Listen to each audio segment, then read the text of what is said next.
lesson, we see that Jesus has gone to his hometown, and earlier in chapter 4 of Nazareth, and there he has been rejected by the townspeople.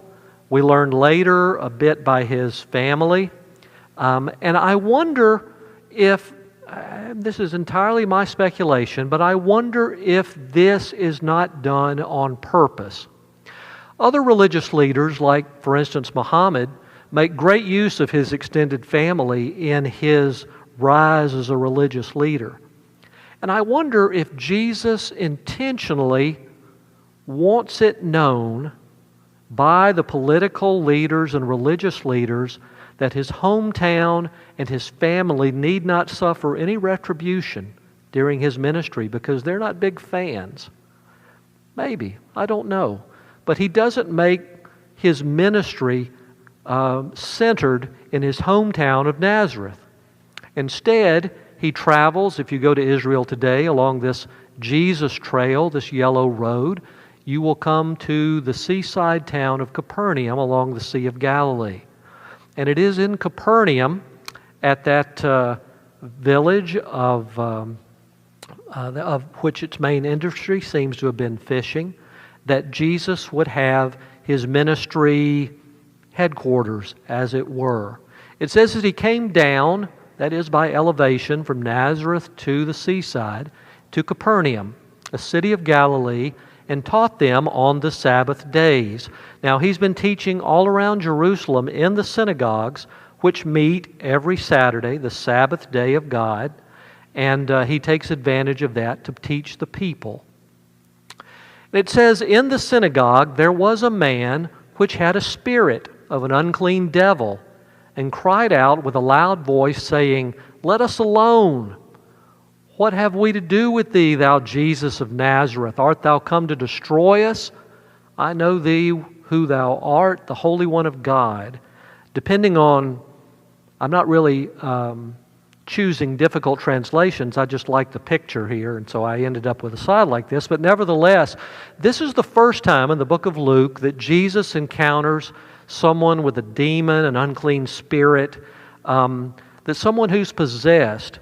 And I think as modern people, we think of demon possession in a way that is heavily influenced by the media around us, by the things that we've come to think. In fictional movies, people are possessed by demons and do great many evil things and hurt other people. There are even actual individuals, David Berkowitz, for instance, the son of Sam, who claimed to be in communication with a demon who prompted him to kill people in New York City in the mid-1970s. And he's not the only one who has claimed to have been guided by a demon in their evil ways. But that is quite a contrast, which we may not realize as modern people because that's all we're used to, of what demon possession was in the New Testament. I think it's interesting here because this is not the only time it happens where the evil spirit speaks and refers to himself in the plural. Now, there are many examples we could look at in the New Testament of demon possession, but I want you to see what they all have in common. In Matthew 9:32, it says, As they were going out, a mute, demon-possessed man was brought to him. In Matthew 12, then a demon-possessed man who was blind and mute was brought to Jesus, and he healed him so that the mute man spoke and saw. In Matthew 15:15, a Canaanite woman from that vicinity came to him crying out, Lord, Son of David, have mercy on me. My daughter is suffering terribly from demon possession. In Matthew chapter 17, it says, when they came to the crowd, a man came up to Jesus, falling on his knees before him and saying, Lord, have mercy on my son, for he is a lunatic and is very ill. For he often falls into the fire and often into the water. I brought him to your disciples, and they could not cure him. Jesus rebuked the demon, and it came out of the boy, and he was healed from that moment. Or perhaps the most famous example, they went across the lake to the region of the Gerasenes. When Jesus got out of the boat, a man with an impure spirit came from the tombs to meet him. This man lived in the tombs, and no one could bind him anymore, not even with a chain. For he'd often been chained hand and foot, but he tore the chains apart and broke the irons on his feet. No one was strong enough to subdue him. Night and day among the tombs and in the hills, he would cry out and cut himself with stones.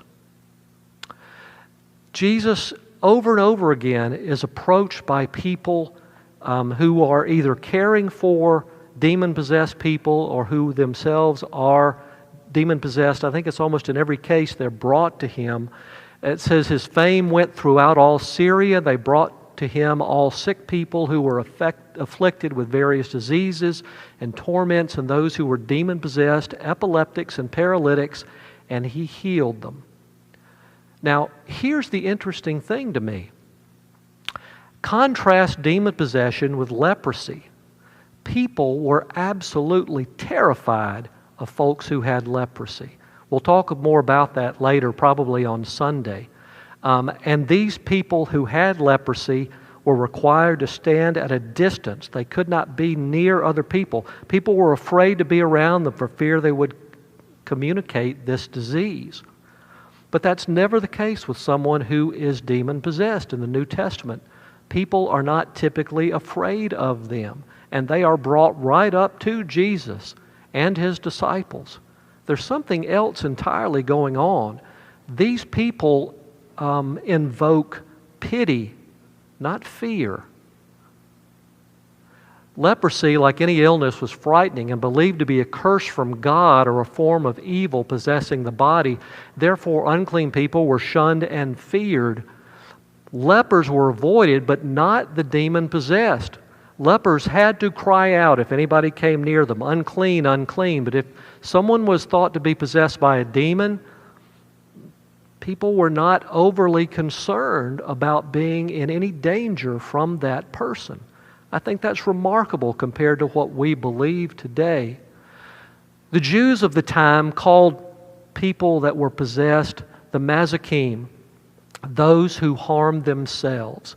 And if you notice something about each of those scriptures we read, these are people who are being inflicted with pain. They're not hurting other people.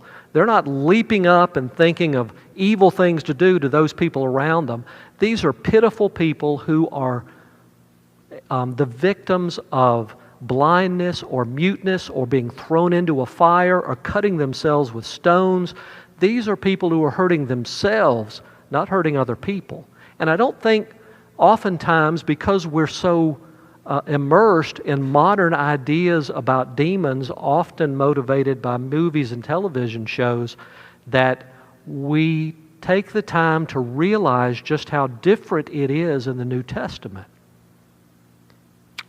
Now, Jesus and the crowd don't shun this man. Jesus says, "Be quiet," to this demon. Jesus said sternly, "Come out of him." Then the demon, not hurting anybody else, but the man that was possessed, threw the man down before them all and came out without injuring him, which hints at what seems to always happen with demon-possessed people. The demon is injuring them, not the people around them. In this case, the demon comes out of the man. Jesus tells the demon to be quiet. He doesn't do what many of his contemporaries would have done, which is say fancy words or gibberish or use potions. He just commands the demon to leave. I think Matthew says that it comes out with a shriek, but that's the crowd realizes there's been a drastic change in this man. It says all the people were amazed. I think you ought to go through sometime in the book of Luke and see how many times the word amazed is used. They're amazed by his teaching. They're amazed by what he does here. They're amazed by the way that he acts and what he does. And they said to each other, "What is this teaching? With authority and power he gives orders to evil spirits, and they come out." And the news about him spread throughout the surrounding area. he becomes more and more and more famous. This was not a person whose light was hid under a bushel. Now, you'll notice that here in Galilee, there are not any religious snobs who are saying, well, you shouldn't be healing anybody on the Sabbath day. They don't care. They're just ecstatic that this has happened, not just on the Sabbath, but it's happened at their synagogue. If you go to Capernaum today, this is what the synagogue will look like, at least the base of it. We're looking at the western side, and you'll see that the white blocks were laid in the 4th century for a Jewish synagogue there. But the black rocks, that's 1st century. That's the rocks, the foundation that Jesus would have stood upon. And if you have a chance to go to Capernaum, that would be a wonderful thing to see. This is the interior. They've dug down to what would have been the 1st century, but you can see on the left the visualization of what the synagogue would have looked like. As we mentioned on Sunday, these are very plain buildings intended primarily for teaching the Word of God. It's where they would have their weekly lessons, where there would be scripture reading, prayer, and a sermon to go along with the lesson. It says he arose out of the synagogue and entered into Simon's house. And Simon's wife's mother was taken with a great fever. And they besought him for her, and he stood over her and rebuked the fever, and it left her, and immediately she arose and ministered unto them. Now, if you go to Capernaum, this is what this park-like area looks like, right beside the Sea of Galilee. You see the synagogue, the 4th century synagogue, the white ruins there, kind of in the lower middle, with the black foundation that would have been Jesus' synagogue there below. And then just to the east, between the synagogue and the sea, is what looks like a spaceship. It is not actually a spaceship. It is somebody's idea of an ultra-modern way to protect something. And it is the visitor center that sits over what they believe to be the house of Simon Peter. Before the spaceship was built over it, it was an octagonal ruin. That is a tremendously important thing. When Christianity became legal in the year 311, and in the civil war that followed, the winner was an emperor named Constantine. Constantine's mother Helena was a Christian, so Constantine, although maybe not himself a Christian necessarily, very sympathetic to Christianity, and not only legalized it but favored it, and sent his mother to the Holy Land to make sure that sites important to Christianity were preserved. Now, whether these were actually the sites, by the time she got there, it was nearly 300 years after Jesus had been there. But she went, and the people there showed her the different places.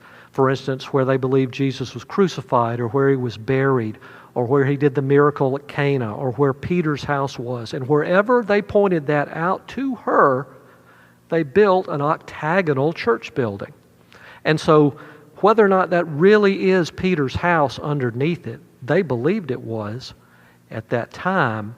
And archaeologists have dug into it, and they think, they're certain that it was built over the remains of a 1st century home.